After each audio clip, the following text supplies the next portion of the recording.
Welcome back. You're watching News Desk. Thank you for staying with us. My name is Kelley Boss. I'm here for Business at 1.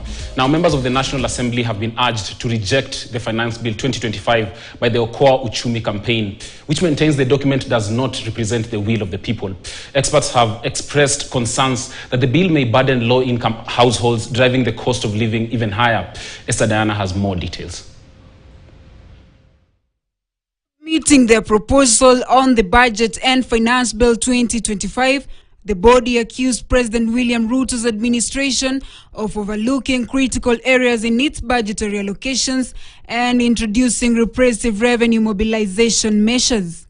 Our analysis of both the bill and the broader fiscal framework reveals a more urgent crisis of unchecked, poorly prioritized and duplicative expenditures that risk deepening inequality and undermining service delivery. In a country where the burden of taxation already disproportionately affects low and middle income citizens, these proposals represent a dangerous shift in fiscal fairness. Stakeholders say proposed amendments to the Income Tax Act are projected to widen the disparity between private and public sector employees.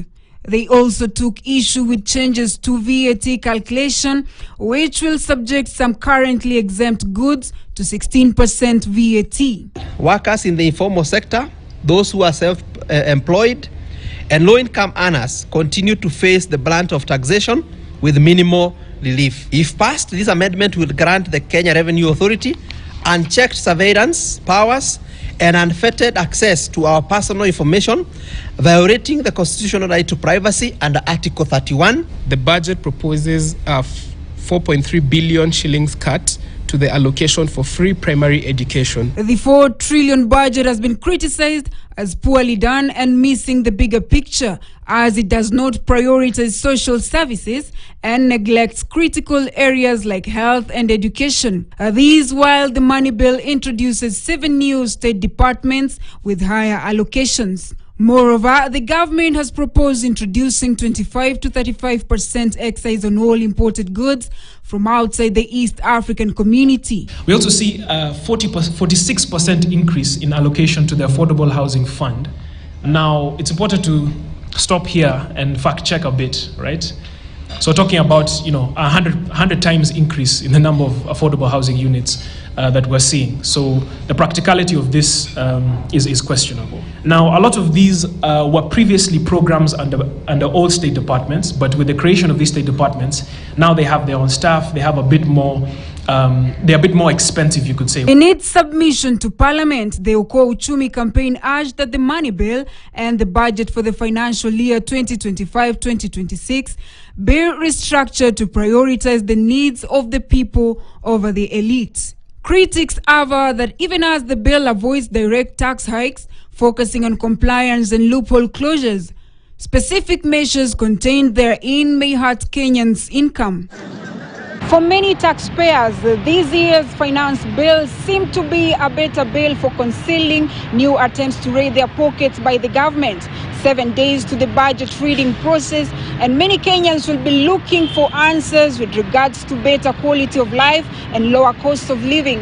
Esther Diana, KTN, Nairobi.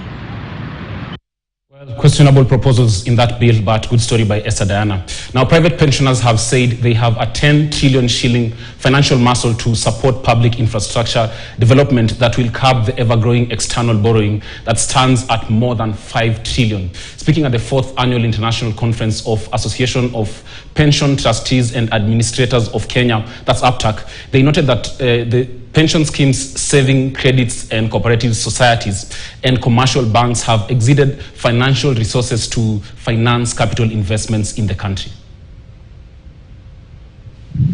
In the insurance sector, they control more than 1.4 trillion Kenya shillings. In the SACCO sector, they control more than a similar trillion shillings. In the banking sector, of course, they have a lot of wananchi deposits and student deposits which are available for investment. So altogether, you can see that we can even reach up to 10 trillion. Yet, in the pipeline of investment required to change our country completely and forever, we basically require only 3 trillion Kenya shillings. So the funds are available in this country. The only problem is that we have not been working as a team, and maybe the government has never been inviting the private sector to the table. That we have a very limited window of fiscal space.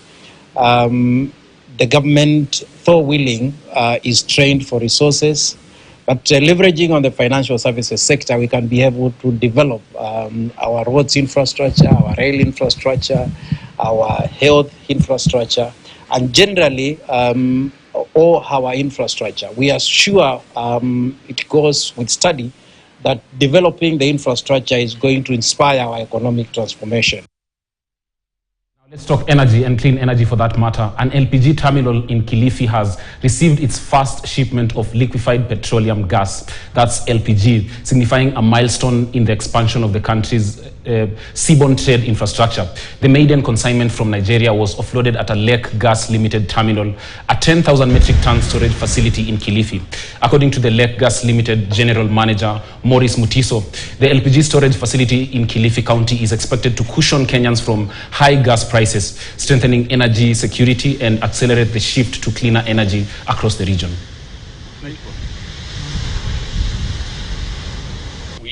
We've had limited capacity before, but now with this 10,000 metric ton facility, the country is now better placed. The current regime, the government, has been pushing toward clean energy, and we believe that this infrastructure has come at the right time to help the country achieve a greener energy. With this 10,000 additional facility, we expect competition to be on top gear, and most likely prices will come down.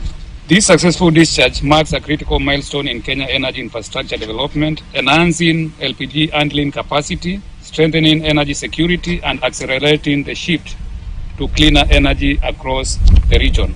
This state-of-the-art facility significantly enhances the country's LPG import and storage capability and reinforces our unwavering commitment to clean energy and national development.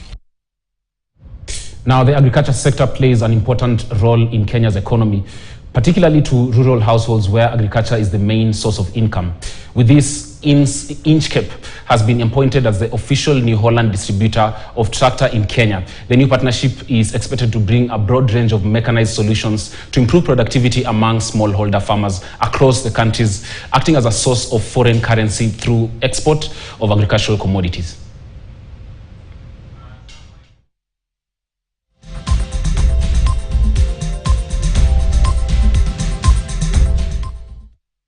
Now, over 500 women's groups across the country are to benefit from a financial and digital literacy training, business development and planning support. This is after the M-Pesa Foundation launched Wezesha Mama, a new nationwide program to support women in business. The initiative is expected to empower registered women groups in marketing, branding and product improvement, as well as access to grants for the top performing groups.